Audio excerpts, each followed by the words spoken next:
Au commencement n'était pas le Verbe, qui arrive toujours à la fin, à la fumée des cierges, mais la foudre, qui, au dire d'Héraclite l'Obscur, gouverne le monde. S'il faut être précis, et soyons-le avant le commencement, il y a toujours un autre commencement, car, avant la foudre, il y a cette énergie qui rend possible, puis, avant cette énergie qui rend elle aussi possible ce qui fut, une autre force qui, elle aussi, a eu besoin d'une autre force, et ce, soit à l'infini, soit jusqu'à ce que les philosophes antiques nommaient une cause incausée, ou un premier moteur immobile. Car avant l'effondrement d'une étoile dont tout procède, il y eut l'existence de ce qui s'effondre, puis les conditions de possibilité de cette existence, puis les conditions de cette condition, etc. De sorte qu'on pourrait dire plus raisonnablement ou plus logiquement, ce qui ici revient au même jusqu'au commencement, qu'au commencement était le logos. Autrement dit, une raison qui, pour l'instant, en l'état actuel de nos connaissances, échappe à la rationalité connue, au raisonnable fixé, au rationnel entendu, mais demeure tout de même raison. Pas d'autre nom de Dieu ici, ni même de retour de la métaphysique. La physique suffit. Des causalités enchaînent qui enclenchent des processus eux-mêmes productifs d'autres développements, etc. Dieu est le nom qui arrête cette mise en abîme qui inquiète, angoisse et débouche sur de nouvelles questions. Il nomme la fiction qui stoppe l'exercice de l'intelligence, la trouvaille qui met fin à la kyrielle d'interrogations sans fin pour permettre aux croyants de répondre à toutes les questions qu'ils se posent avec une seule et même réponse, Dieu. Ce concept invite à la paresse mentale, à la jachère philosophique. Il dispense de réflexion et dirige l'esprit vers la croyance qui est toujours obéissance aux récits fabuleux, mythiques et mythologiques, qui enjolivent le réel et apportent couleurs chatoyantes et parfums capiteux, là où la crainte de déboucher sur le néant angoisse, gèle, refroidit l'âme qui se perd à force de ne pas se retrouver. Les noms de Dieu ont été multiples. Sous cette multiplicité se cache donc une seule et même envie de résoudre la totalité des énigmes en une seule fois. Le dualisme est la vision du monde qui permet d'expliquer le complexe de la multiplicité terrestre, concrète, immanente par le simplisme de l'unité idéale, conceptuelle, céleste, transcendante. L'arrière-monde comme seule et unique explication de ce monde, l'au-delà en clé universelle pour ouvrir la serrure de l'ici-bas.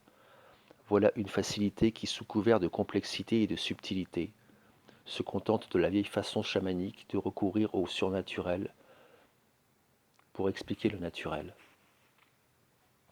Si Nietzsche accompagne mon trajet philosophique depuis mon adolescence, c'est d'abord parce qu'il révolutionne la pensée occidentale en ravageant la tradition dualiste, idéaliste, conceptuelle, spiritualiste, en détruisant les châteaux systématiques et verbeux, rhétoriques et fumeux, en saccageant la religion chrétienne jusqu'à vouloir raser le Vatican pour y installer un élevage d'aspics, en pulvérisant les histoires pour enfants que sont les récits mythologiques constitutifs des arrière-mondes, explicatifs des inframondes.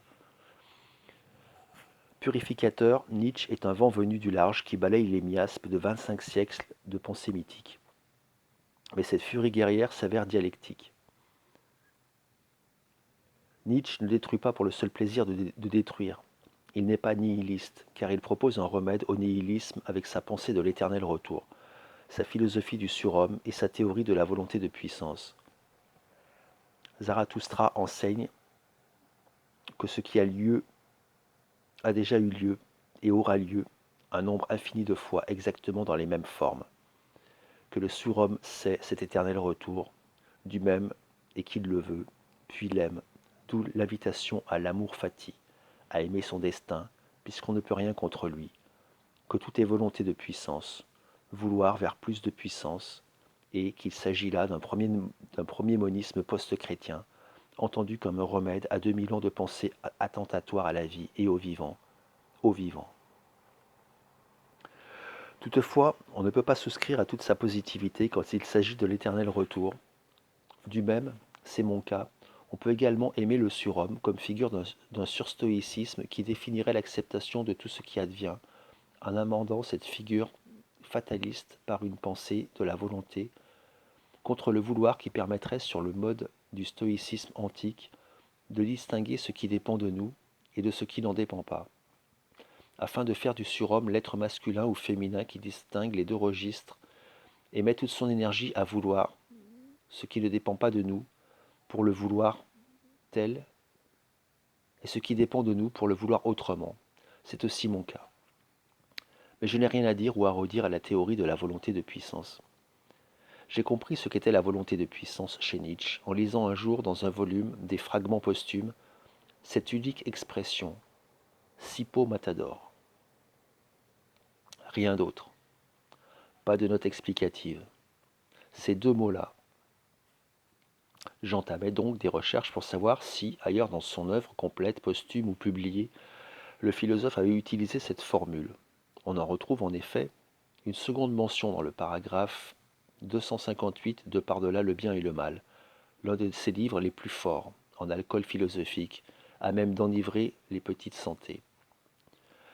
Nietzsche entretient de la volonté de puissance et de son fonctionnement, semblable en cela à ces plantes grimpantes de Java. On les nomme Sipo-Matador, qui tendent vers un chêne, leurs bras avides de soleil, et il enlace si fort et si longtemps qu'enfin elles se dressent au-dessus de l'arbre, mais en s'appuyant sur lui, exaucant leur cime avec bonheur pour l'éployer à la lumière. De la même manière que j'ai envie un jour d'aller dans les mers australes pour voir voler l'albatros depuis qu'adolescent, j'ai lu le poème de Baudelaire. J'ai eu envie d'aller à Java pour voir la volonté de la puissance nietzschéenne. Rouvrant le vieux dossier dans lequel j'avais accumulé les notes sur le Sipo Matador, je retrouve un mail sans adresse qui renvoyait au livre d'Eugène Lesbazeille paru en 1884 à la librairie Hachette et compagnie. Toutes ces espèces, tous ces individus si étroitement entassés et enchevêtrés se gênent, se nuisent réciproquement. Leur apparente tranquillité est trompeuse. En réalité, ils soutiennent une lutte continuelle, implacable les uns contre les autres. C'est à qui s'élèvera le plus vite et le plus haut vers l'air, et la lumière, branche, feuillage et tige, sans raison pour le voisin, sans pitié pour le voisin. On voit des plantes en saisir d'autres, comme avec des griffes, et les exploiter. On est tenté de dire, avec impudence, au profit de leur propre prospérité. Le principe qu'enseignent ces solitudes sauvages n'est certes point de respecter la vie d'autrui en tâchant de vivre soi-même. Témoin cet arbre parasite très commun dans les forêts tropicales que l'on nomme Sipo Matador, autrement dit la liane assassine. Il appartient à la famille des figuiers. La partie inférieure de la tige n'étant pas de force à porter le poids de la partie supérieure, le Sipo s'en va chercher un appui sur un arbre d'une autre espèce. En cela, il ne diffère pas des autres végétaux grimpants. Mais le procédé qu'il emploie a quelque chose de particulièrement cruel et de pénible à voir. Il s'élance contre l'arbre auquel il veut s'attacher, et le bois de sa tige s'applique en s'étalant, comme du plâtre à mouler, contre un des côtés du tronc qui lui sert d'appui. Ensuite naissent à droite et à gauche deux branches, ou plutôt deux bras, qui s'allongent rapidement. On dirait des ruisseaux de sève qui coulent et qui durcissent à mesure. Ces bras étreignent le tronc de la victime, se rejoignent du côté opposé et s'unissent. Ils poussent de bas en haut à des intervalles à peu près réguliers, de sorte que le malheureux arbre se trouve garrotté par une quantité de chaînons inflexibles. Ces anneaux s'élargissent et se multiplient à mesure que le perfide étrangleur grandit, et vont soutenir jusque dans les airs sa couronne de feuillage mêlée à celle du patient qui l'étouffe. Ce dernier, chez qui le cours de la sève est arrêté, languit peu à peu et meurt. On voit alors cet étrange spectacle de cet égoïste parasite qui serre encore dans ses bras le tronc inanimé et décomposé qu'il a sacrifié à sa propre croissance. Il en est venu à ses fins. Il s'est couvert de fleurs et de fruits, il a reproduit et disséminé son espèce. Il va mourir à son tour avec le tronc pourri qu'il a tué. Il va tomber avec le support qui se dérobe sous lui. Le Sipo Matador peut passer pour un emblème de la lutte acharnée qui se livre incessamment dans les mystérieuses profondeurs de la forêt vierge. Nulle part la concurrence vitale de ces tragiques effets ne se manifeste d'une manière plus frappante que parmi ces innombrables populations végétales que produit sans mesure un sol trop fécond. Certains arbres n'ont pas moins d'efforts à faire pour loger leurs racines, forcées de surgir hors de terre et de devenir aériennes, comme nous l'avons vu, que d'autres pour se frayer une voie vers l'air et la lumière, afin de déployer leurs feuilles et de mûrir leurs fruits. C'est de ce besoin de chercher leur vie, de se mettre en quête de conditions favorables à leur prospérité, que résulte ainsi que le fait ingénieusement remarqué, M. Batt, la tendance de la plupart des végétaux, ainsi que le fait ingénieusement remarqué M. Batt, la tendance de la plupart des végétaux des forêts tropicales à modifier leur nature, à allonger et assouplir leur taille, à contracter des allures et des attitudes spéciales, en un mot, à devenir grimpants. Les plantes grimpantes de ces pays ne constituent pas une famille naturelle. La faculté qu'elles possèdent provient d'une attitude en quelque sorte adoptive. C'est un caractère acquis provenant de la force des choses et devenu commun à des espèces appartenant à une foule de familles distinctes qui, en général, ne grimpent pas. Les légumineuses, les gutifères, les bignoniacées, les urticées ont contribué à fournir beaucoup de ces espèces. Il y a même un palmier grimpant appelé jacitara par les Indiens. Il s'est fait une tige grêle, flexible, tordue sur elle-même, qui s'enroule comme un câble autour des grands arbres, passe de l'un à l'autre et atteint une longueur incroyable, plusieurs centaines de mètres. Ses feuilles pennées, au lieu de se réunir en couronne comme celles des autres palmiers, portent du stipe à de grands intervalles et portent à leur pointe terminale de longues épines courbes. C'est avec ces épines, véritables griffes, qu'ils s'accrochent au tronc des arbres pour y grimper. J'ai poursuivi mes recherches, mais la plupart des personnes que j'interrogeais, des botanistes, des naturalistes, des écologistes, séchaient. Chacun m'envoyait ce qu'Internet colporte sur ces sujets. Un spécialiste en animation et conseil horticole du jardin botanique de la ville, dont je tairai le nom, m'a envoyé 3 lignes sur une plante qui n'a rien à voir. L'énigme s'épaississait. Cet arbre particulier, comment Nietzsche l'avait-il connu? Pourquoi cette image, dans Par-delà le bien et le mal, pourquoi cette note lapidaire dans les fragments posthumes? On le voit, avec les lectures données par les naturalistes, les voyageurs du XIXe siècle, aucun n'économise l'anthropomorphisme en général, et plus particulièrement le commentaire moraliste, voire moralisateur. La liane devient la tueuse, donc la méchante. Elle est le grand pays qui étrangle le petit, donc la cruelle. Elle vit, progresse, s'épanouit en se nourrissant des autres qu'elle tue, donc la barbare. On ne dit pas de la plante qui se nourrit des substances qui se trouvent dans la terre, ou des insectes qui mangent de l'herbe ou des plantes en décomposition, des oiseaux qui mangent des insectes, des rapaces qui dévorent des oiseaux qui manifestent de la méchanceté. La prédation est une loi de tout ce qui vit. Nietzsche veut penser ce qui est par-delà le bien et le mal, en physicien, de ce qui est la volonté de puissance, et non en moraliste de ce qui n'est pas une volonté de détruire. Ces documents me semblaient se répéter et ne rien ajouter à ce qui se dit déjà sur cette plante. Elle se sert d'une autre qu'elle épuise pour parvenir à la canoper et se réjouir du soleil. J'avais également recherché chez Claude Lévi-Strauss s'il avait écrit sur cette plante amazonienne dans son œuvre abondante. J'attendais un récit, une anecdote, un mythe, une aventure. J'avais aimé Triste Chronique, qui, avec la Chronique des Indiens Guayaki de Pierre Clastres, m'avait fait un temps envisager la question d'une carrière d'ethnologue lors de mes études de philosophie. Claude Lévi-Strauss semblait n'en pas parler. Mais pour être sûr, j'ai envoyé une lettre d'Argentan le 11 mai 2009. Je lui exposais mon souci de résoudre l'énigme de cette mention lapidaire, Sippo Matador, dans les fragments posthumes de Nietzsche. Je lui écrivis, un peu dans l'espace, j'ose me tourner vers vous en sollicitant votre culture encyclopédique. Auriez-vous quelques renseignements sur cette liane nietzschéenne? Il me répondit d'une façon extrêmement aimable par une lettre datée du 18 mai 2009. Chers collègues, Sippo Matador, entre guillemets liane tueuse, en portugais, appartient bien au folklore amazonien, mais je ne garde de cette croyance aucun souvenir particulier. Je regrette donc de ne pouvoir, trop vieux, vous être utile. Bien à vous, Claude Lévi-Strauss. Cette écriture tremblée d'un très vieux monsieur m'a ému, bien évidemment.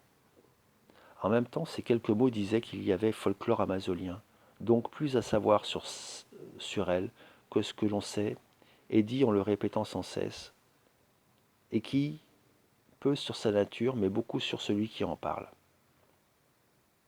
En même temps, ces quelques mots disaient qu'il y avait folklore amazonien, donc plus à savoir sur elle que ce que l'on sait et dit en le répétant sans cesse, et qui dit peu sur sa nature, mais beaucoup sur celui qui en parle.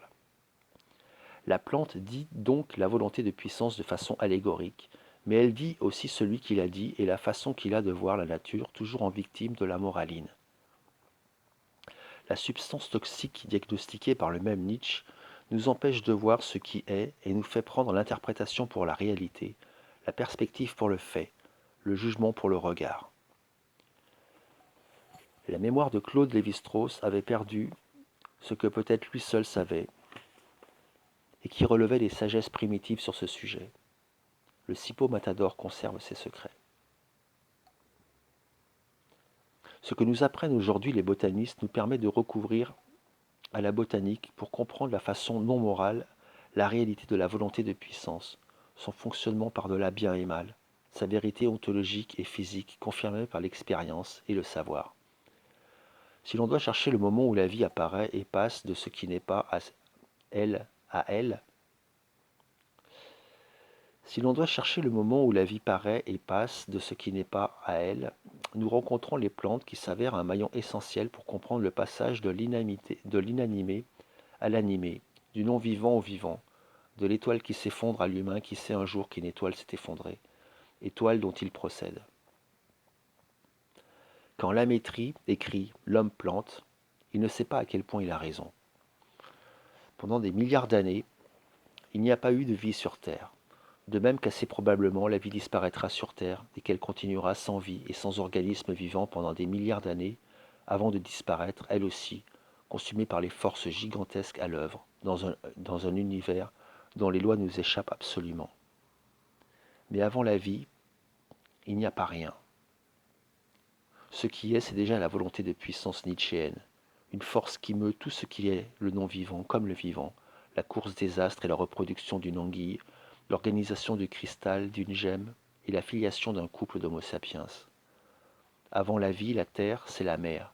Les océans recouvrent tout. L'atmosphère enveloppe ce qui recouvre la terre. L'ensemble relève du bouillon toxique. Pulvérulence de gaz terribles, danse des poisons, vortex méphitique, maelstrom de chimie ravageuse, rien ne vivrait dans cet enfer premier. Des éclairs zèbrent un air qui n'est pas encore l'air. On ne sait si, venu d'autre monde, le vivant tombe de cette atmosphère luciférienne, s'il arrive du ciel noir et or des éclairs de foudre en myriades, ou s'il procède de sources brûlantes des magmas venus du cœur de la Terre jusqu'au fond sous-marin, avant surgissement à la surface. Toujours est-il que les premières molécules que sont les bactéries, des êtres vivants dépourvus de noyaux, portent en elles ce qui devient un jour l'auteur de ces lignes et son lecteur. La volonté de puissance nomme ces perpétuelles métamorphoses, ses forces et ses jeux de force. Les plantes commencent lorsque ces bactéries, les formes du vivant les plus vieilles du monde, fabriquent une molécule de chlorophylle capable de capter les rayons du soleil. À l'origine de tout monde se trouve le soleil et sa lumière. Voilà pourquoi, au commencement de toute religion, on retrouve le soleil et sa lumière. Grâce à l'accumulation de cette matière végétale, la photosynthèse permet la création de l'oxygène qui s'accumule et s'installe dans l'atmosphère. La couche d'ozone se constitue. Elle permet que le soleil nourrisse sans tuer, qu'il fasse vivre et non mourir. La vie devient alors envisageable. Sans les plantes, pas de vie possible. Elles réalisent le passage du non-vivant au vivant. Les premiers êtres vivants se trouvent donc dans la mer, protégés des rayons ultraviolets. Pendant des milliards d'années, ces bactéries vertes existent sans produire autre chose que leur être. Elles sont et persévèrent dans leur être. Puis, sans qu'on sache ce qui préside à cet essai concluant, alors qu'il y eut probablement des milliers d'autres essais infructueux, ces bactéries chlorophylliennes se combinent avec d'autres bactéries plus grandes qu'elles, afin de produire la première cellule. La bactérie est une forme dans laquelle le matériel génétique se trouve dispersé. La cellule se forme, dans laquelle le noyau ramasse ce matériel génétique. Cette cellule primitive, scellée, qui contient de la chlorophylle sait nager et se nourrir. Ce cyle qui permet le déplacement dans un milieu liquide se retrouve chez l'homme, dans le cyle du spermatozoïde. Les premières cellules végétales s'organisent. Il s'agit des algues. Nous descendons des algues, dont descendra le singe, duquel descendra l'homme. Ces longues et lentes métamorphoses constituent de prodigieuses variations sur le thème de la volonté de puissance qui s'organise. Elles illustrent ce que Bergson nomme fort justement l'évolution créatrice. Le trajet de cette évolution présume les plantes à la charnière du vivant. Parmi une multitude d'algues, certaines sortent de l'eau, les algues vertes. Elles doivent trouver de l'air pour se nourrir. Elles développent alors un système pour en chercher et en trouver dans le sol. Elles inventent des cellules qui s'allongent et rentrent dans la terre, puis elles mettent au point un système racinaire qui leur permet de prendre possession du continent, de quitter l'eau, pour parvenir sur la terre ferme et y vivre, s'y développer. Sortir de l'eau, pousser des cellules vers le sol nourricier, produire un dispositif de racines, voilà encore et toujours la volonté de puissance en acte. Ni bien ni mal, juste une force en action vers la vie et l'expansion du vivant. Pour vivre, les plantes inventent le bois qui permet de faire monter les liquides du sol par capillarité et de le conduire jusqu'aux feuilles qui assurent alors la fonction chlorophyllienne. Les sucres descendent. Un système circulatoire se trouve ainsi créé. Il assure l'être de la pérennité de cet être. Cette plante archaïque qui invente le bois, sans pour autant inventer le tronc, chaque chose en son temps, se nomme le Leucussonia. Elle ressemble à un jonc. Avec des tiges, des calices, des racines, des feuilles, les plantes se distinguent des algues, des mousses, des lichens, qui, sans qu'on sache pourquoi, n'évolueront pas et resteront comme elles sont depuis leur origine. L'évolution des plantes se fait de façon concomitante avec celle des animaux. La sortie d'Homère des premières s'accompagne de la sortie des seconds, qui les recherchent pour s'en nourrir. La volonté de puissance produit des animaux marins aux formes extravagantes. Les grands fonds sous-marins conservent leur mystère, et l'homme qui a marché sur la Lune est plus ignorant de la faune et de la flore des abysses que de la planète la plus proche, de celle sur laquelle il vit. D'invisibles calamars peuplent ces lieux froids et noirs, en attendant peut-être leur heure, une fois les humains disparus, pour évoluer eux aussi vers des formes alternatives. L'évolution des plantes continue. Les chemins sont précis. Ils aboutissent à des évolutions qui manifestent une plasticité. Les formes bougent, changent, disparaissent, apparaissent, trépassent, vivent, survivent. Mais elles constituent toutes des variations sur un seul et même thème, celui de la volonté de puissance. Ce qui conduit de la bactérie à l'algue, de la mousse au lichen, mais aussi du ginkgo capable de vivre 3000 ans à la fragile orchidée la plus récemment apparue, exprime cette même force, une et active dans tout ce qui vit.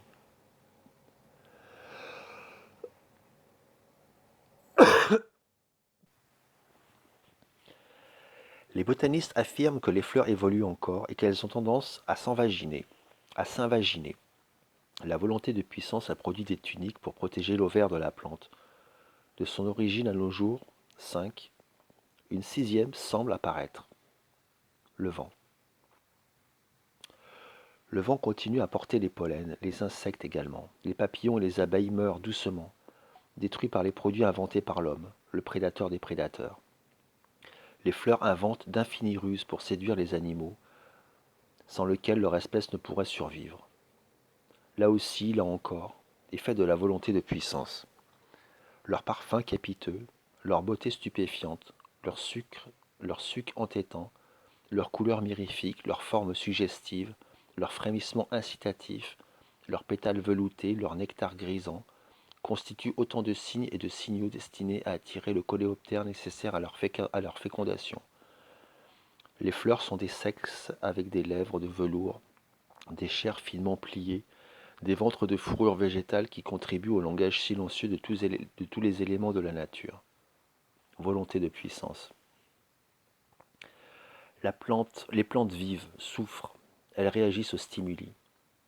Seul l'anthropomorphisme empêche cette conclusion, qui met à mal l'argument des végétariens qui accordent à l'animal un statut ontologique refusé aux végétaux, eux aussi capables de souffrir.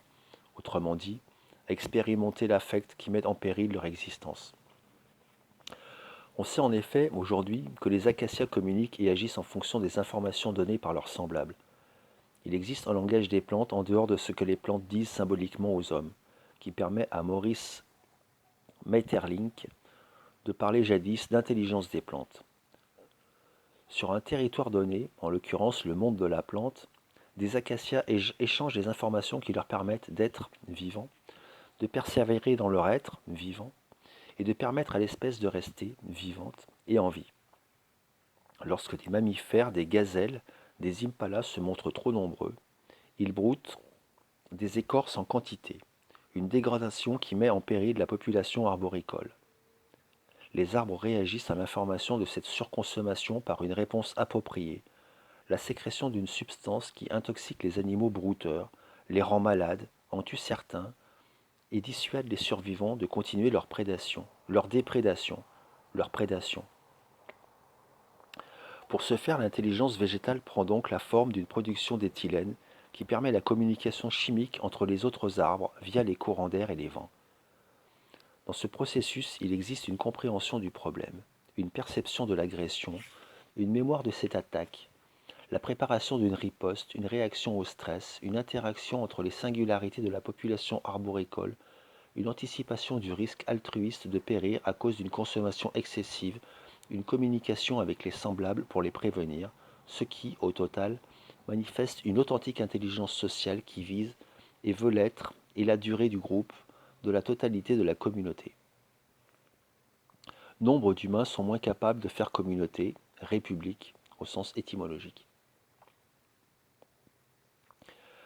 Notre méconnaissance de la vie végétale, notre ignorance de la capacité des plantes, des fleurs, des arbres à entretenir une relation intelligente avec le monde vient du fait que notre temps, qui n'est pas le leur, nous sert de modèle et ne permet donc pas de saisir les modalités du leur. Ici comme ailleurs, nous appelons barbarie ce qui n'est pas notre fait.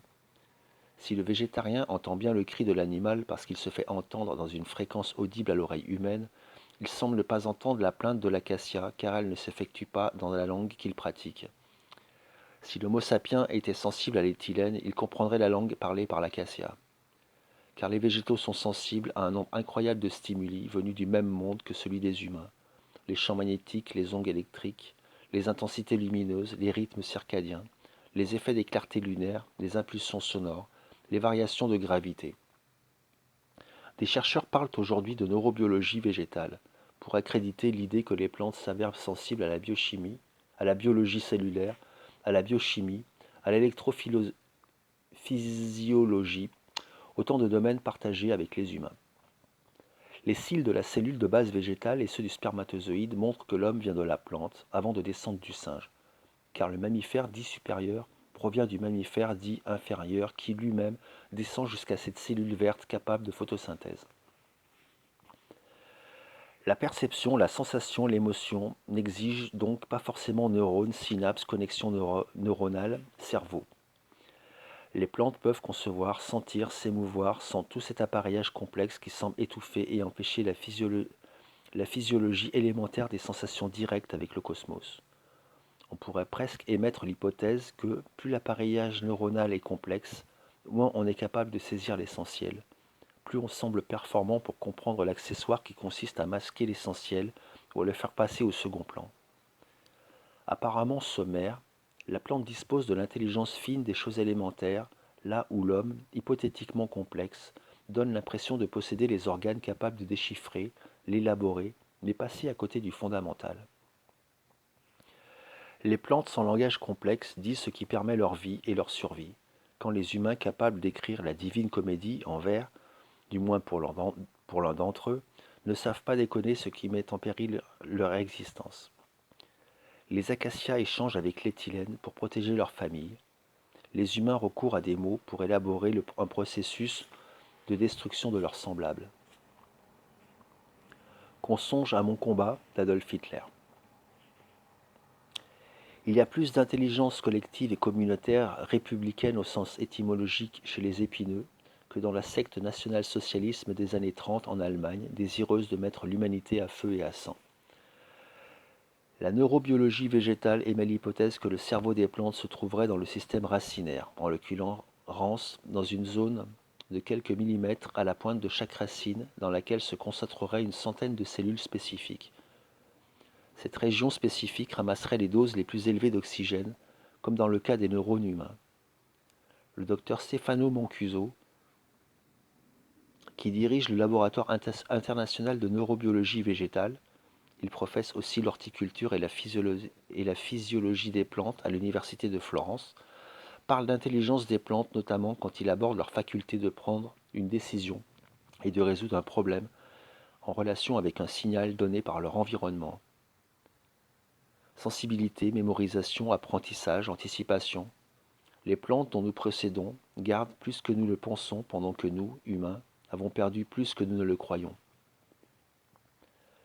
Les adversaires de cette neurobiologie végétale récusent ces hypothèses, trop darwiniennes.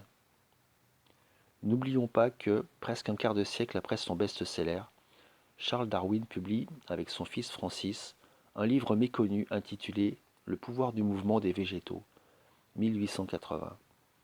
Le formatage judéo-chrétien, anthropocentriste, au dernier degré, constitue ce que Bachelard nommait un obstacle épistémologique aux observations expérimentales qui permettrait de trancher sur cette question de l'intelligence des plantes. Les scientifiques vieille manière consentent au fait que les cellules végétales et les cellules humaines sont parentes du fait d'une origine semblable, d'un ancêtre commun. Mais sans nier la complexité des mécanismes d'adaptation des végétaux, les positivistes mécanistes en appellent aux lois de la sélection due à l'évolution. Lorsqu'une plante réagit au signal de sécheresse donné par un sol et prévient ses semblables de la nécessité d'économiser les ressources hydriques, elle n'obéirait qu'à sa nature hormonale et chimique, et non à ses capacités électriques. Elle obéirait aussi tout bêtement au mécanisme et au comportement de survie. Certes, mais connaissances neurobiologiques ou connaissances hormonales, l'important n'est pas la modalité de la connaissance, mais la possibilité de la connaissance qui semble acquise. Dont acte. Les enjeux opposent une fois encore les tenants d'un positivisme mécaniste à ceux d'un vitalisme énergétique. Vieux débat qui fut jadis celui des matérialistes progressistes contre les vitalistes conservateurs.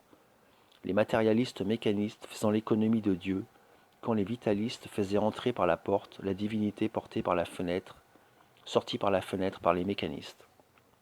Mais 2 siècles plus tard, le combat qui opposait l'athée d'Holbach au déiste Bordeu ou le déiste Helvétius au croyant Deleuze fonctionne à front renversé. Après 2 siècles de positivisme, ce sont ceux-ci qui s'avèrent conservateurs, quand les vitalistes, après 2 siècles de persécution, paraissent plus près d'atteindre la vérité du vivant. Les mécanistes matérialistes achoppent sur ce qui résiste là, où le concept de volonté de puissance permet une hypothèse qui paraît plus valide, avant que les conclusions d'expérimentation à mener pour parvenir à des résultats fiables. Ce que nous ne voyons pas, nous avons du mal à le concevoir. Or, ce que nous concevons peut mieux être conçu aujourd'hui par des procès techniques nouveaux. Ainsi, la projection en accéléré du mouvement des plantes pour établir la preuve de leur vivacité interactive à destination de ceux qui n'auraient jamais vu de jardin, buissons de framboisiers envahissant de glycine, croissance de bambou, pousses de pelouse, croissance de mauvaises herbes, liserons, orties, chiendents, achillées, folle avoine, laitron, lamier, vesses, prolifération de fougères, tiges de gourmands sur les rosiers. En accéléré, le temps végétal peut être saisi par les catégories humaines qui permettent de percevoir le temps à notre mesure. À la place d'une plante dans son temps, mais vue avec le nôtre, la volonté de puissance à l'œuvre dans la végétation devient une évidence saisissante. On voit ainsi concrètement à l'œil nu, aidé par l'accélération des images, la réaction des plantes à la gravité, au vent, aux sollicitations proches, un piquet, un tuteur, un support visé par la tige d'une glycine travaillée par la volonté de puissance. À la vitesse d'un homme, à l'œil d'un homme, au regard d'un homme, au temps d'un homme, la fine branche paraît immobile. 1 ou 2 jours plus tard, on croit déceler une modification. Mais le souvenir et la mémoire qu'on en a restent imprécis. On sait que cette petite branche était d'ailleurs dans le volume du jardin, plus courte, moins longue, ailleurs, mais sans référence précise dans le temps et dans l'espace. Le temps de la plante n'étant pas celui du regardeur, on ne voit qu'un regard de nos intérêts triviaux. Il va falloir couper, tailler, palisser, couper, tronçonner. Notre temps ne permet pas de saisir et de comprendre le temps de la plante qui est temps à part entière. Temps de la volonté de puissance qui prend le temps dont elle a besoin. Pour peu que nous capturions ce temps avec la vitesse d'une caméra et que nous projetions ces images avec une vitesse supérieure, en accélération, nous voyons alors ce monde faussement immobile danser, bouger, se contorsionner, tourner, visser un point pour se fixer, le manquer, essayer à nouveau, le louper encore, chercher à y parvenir autrement, tourner, se visser sur elle-même, se tendre pour se détendre, se projeter, faire des nœuds pour trouver une force, concentrer une énergie dans une boucle qui fera ressort et permettra de propulser la tige, l'atteindre et s'y fixer avant de poursuivre sa course. Tout à notre temps, il est trait du temps des plantes. Nous n'avons rien vu du détail. Nous sommes passés à côté de la potentialité végétale. Nous nous contentons du point de repère. Le bois sec de l'hiver, la sève du printemps qui modifie la couleur du bois, les bourgeons blancs, les feuilles duveteuses pliées, les feuilles vertes dépliées, les feuilles en puissance, leur couleur violet pâle, leur carnation franche en été, leur parfum tendre, les fragrances modifiées par les moments de la journée, brume du matin, premier soleil pâle de la journée, chaud soleil du midi, après-midi brûlante, soirée aux lumières plus douces, chien et loup arrivés de la nuit, humidité du soir tombée, lumière blanche de la lune, nuit profonde, autant de couleurs, de parfums, de senteurs, de fragrances. De la même manière que nous n'avons pas vu la vie d'une compagne partie trop tôt, nous n'avons rien vu de la vie d'une glycine, elle aussi vite partie avant de revenir la saison suivante, même et autre.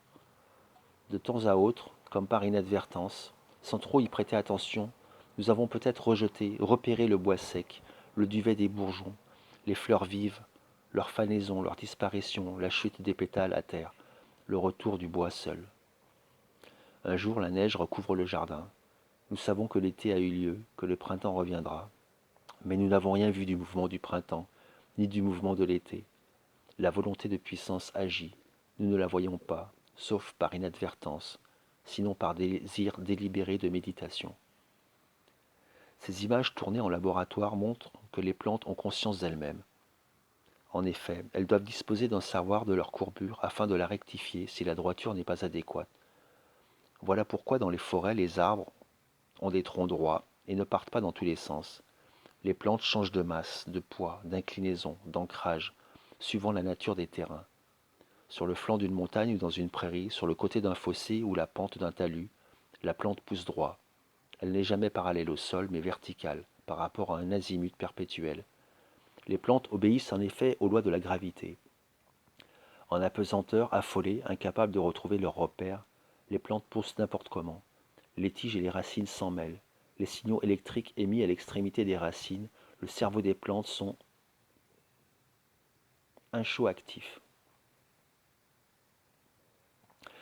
Habituellement, de même que les animaux et les humains, la plante dispose d'une capacité à saisir sa forme et son mouvement, sa capacité à se concevoir telle et sa possibilité de ressentir la gravitation lui permettant d'activer une réaction en rapport avec sa taille afin de pousser droite, debout, verticalement.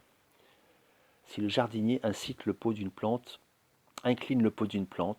la tige va pousser dans une direction rectifiée par ses soins pour croître verticalement. Chaque modification d'inclinaison induit une réaction de la plante qui répond à ce stimulus par une force adaptée. Le tropisme ne concerne pas que le mouvement vers le soleil, il inclut également ce qui permet une croissance verticale. Une plantation mal faite dans mon jardin m'a permis de constater que la plante avait contourné le bulbe afin de recouvrer la verticalité contrariée par l'erreur de plantation. L'indifférence à l'égard des plantes s'enracine, si je puis dire, dans l'idéologie judéo-chrétienne. Rappelons leur absence sur l'arche de Noé. Le texte de la Genèse ne les mentionne pas. De la même manière que les animaux sont faits pour les hommes, qui peuvent les chasser, les élever, les tuer, les dépecer, les manger, les atteler, s'en servir pour tout, l'agriculture et la guerre, le tissage et le laitage, la compagnie et le travail, les plantes seraient faites pour les animaux, qui peuvent les manger afin d'entretenir leur existence asservie aux hommes. Par ailleurs, les dites plantes sont dans la même relation d'utilité avec les hommes qui peuvent les cultiver pour faire leur pain, blé, épeautre, nourrir leur bétail, orge, avoine, sainfoin, faire pousser des légumes, ail, oignons, haricots, entretenir un jardin pour la cuisine, laurier, thym, persil, ou un jardin dit de curé avec des plantes médicinales, bourrache, camomille. Pas question de penser la plante comme un être vivant quand on ne confère même pas à l'animal la plus petite dignité ontologique. L'archéologie préhistorique, via la science des pollens, nous apprend que les morts étaient allongés sur des lits de fleurs. La tradition décorative des fleurs, voire le tropisme symbolique, remonte donc aux âges les plus anciens. Des siècles plus tard, le paganisme leur donne un rôle majeur et l'on retrouve des couronnes sur la tête de l'officiant sacrificateur, sur celle de la bête sacrifiée, sur les autels où l'on immole sur les statues des dieux païens du temple, au pied du mobilier sacré en guise d'offrande. Les morts sont également honorés par des offrandes votives, dont les fleurs, les roses en particulier. Cette profusion de fleurs païennes explique la proscription chrétienne des guirlandes et des couronnes de fleurs dans les cérémonies religieuses.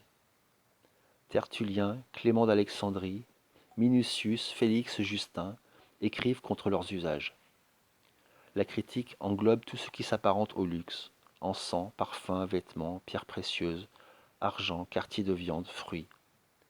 Il s'agit de ne pas confondre les vraies valeurs, la couronne d'or du Christ dans le ciel, et les fausses, la couronne de fleurs sur terre. L'une est éternelle, précieuse, l'autre fragile, mortelle, périssable. Et puis, au fur et à mesure que se cristallisent les histoires constitutives de la mythologie chrétienne, la couronne d'épines devint la seule possible et pensable. Si le Christ, aux outrages, a été coiffé par les Romains déicides des ronces qui lui déchirent le front et font couler son sang, comment les hommes pourraient-ils honorer le Fils de Dieu crucifié en portant autour de leur tête des couronnes tressées de roses, de jasmin, de réséda? L'imitation joue un grand rôle dans le christianisme, et si l'on veut mériter son paradis, on doit symboliquement ceindre la couronne d'épines et faire de sa vie une vallée de larmes, dans laquelle les fleurs, par leur beauté extravagante, leur aspect capiteux, leur parfum envoûtant, incarnent tout ce dont il faudrait se détourner, les plaisirs de la vie. Comme le christianisme se construit autour de la figure historiquement inexistante de Jésus coefficienté en contrepartie d'un pouvoir fortement symbolique, il ne vit que de métaphores, de comparaisons, d'allégories, de symboles, de paraboles, des chameaux qui passent par le chat d'une aiguille, à la comète qui indique le lieu de naissance du Messie, en passant par le vin nouveau dans les vieilles outres, les occasions ne manquent pas de faire passer le réel au second plan, afin de dire autre chose que lui la plupart du temps. Les paraboles bibliques qui impliquent la végétation ne manquent pas. Le jardin avec l'arbre de vie et l'arbre de la connaissance, le fruit défendu devenu pomme, le buisson ardent, le figuier stérile, la séparation du bon grain et de l'ivraie, la vigne du Seigneur, le blé avec lequel se fait le pain de l'Eucharistie, la graine poussant secrètement, le grain de sénévé, les lys sauvages. La dimension de la volonté de puissance disparaît complètement au profit de l'édification morale et spirituelle. La botanique laisse place à une allégorique. L'effacement du jardin véritable s'effectue au profit des jardins de l'âme.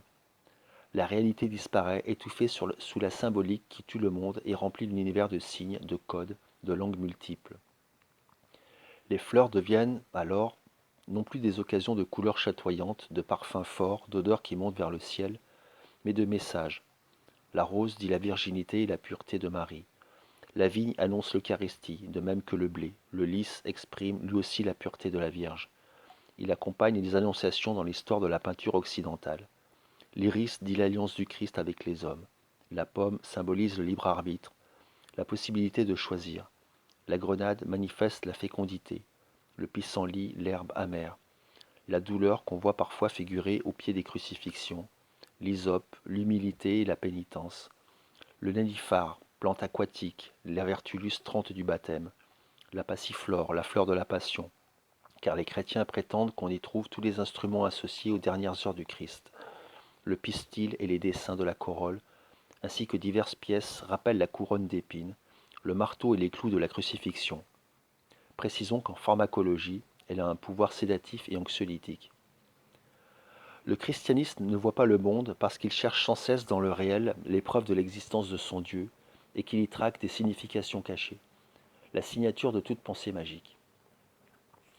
Déconstruire la rose pourrait trouver 5 pétales qui diraient l'intersection des branches de la croix, ou 9 qui exprimeraient la haute initiation qui figurerait la connaissance du paradis, chacun des pétales contenant un groupe d'âmes libérées des renaissances terrestres, y voir le signe de la Vierge qui est donc rose sans épines, sous prétexte, dixit saint Ambroise, qu'avant le péché originel, la rose était sans épines, et que la mère de Dieu échappe à la faute primitive, y découvrir le signe mystique en regard duquel les bâtisseurs de cathédrales construisent leurs rosaces, c'est passer à côté de la vérité de la fleur qui s'avère de pure immanence, ce que les païens avaient bien vu et compris. On le sait, Nietzsche n'aimait pas le Christ, l'araignée à croix. Le monde du philosophe riche en allégories, en symboles, en paraboles, et pauvre en fleurs.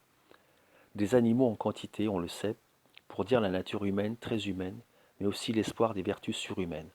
La dénégation de l'autruche, la veulerie du buffle, l'agenouillement de l'âne, la ruse et l'hypocrisie du chat, la servitude volontaire du chameau, la servilité du chien, la grossièreté du cochon, la lourdeur de l'éléphant, la mesquinerie de la fourmi, la rancune des mouches, l'opportunisme des sangsues, le ressentiment des tarentules, la méchanceté des vipères. Mais il existe aussi des bêtes surhumaines, agissant comme des contrepoisons aux bêtes humaines. La félicité de l'aigle, au regard perçant, la paix dans l'affirmation dont sont capables les colombes, le volontarisme du lion qui dit « je veux », l'éternel retour exprimé par le serpent qui se mord la queue, le sens de la terre du taureau. L'abondance d'animaux, la richesse du bestiaire semblent absorber toute l'énergie nietzschéenne. Quand le philosophe aborde les fleurs, les légumes ou les plantes, c'est souvent pour leur usage métaphorique et la plupart du temps dans le contexte d'Ainsi parlait Zarathustra.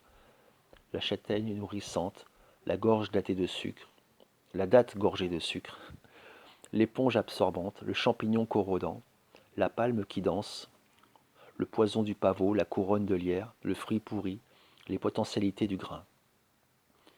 Il peut également discerner très librement, c'est peu de le dire, sur telle ou telle plante à laquelle il associe les généalogies idéologiques,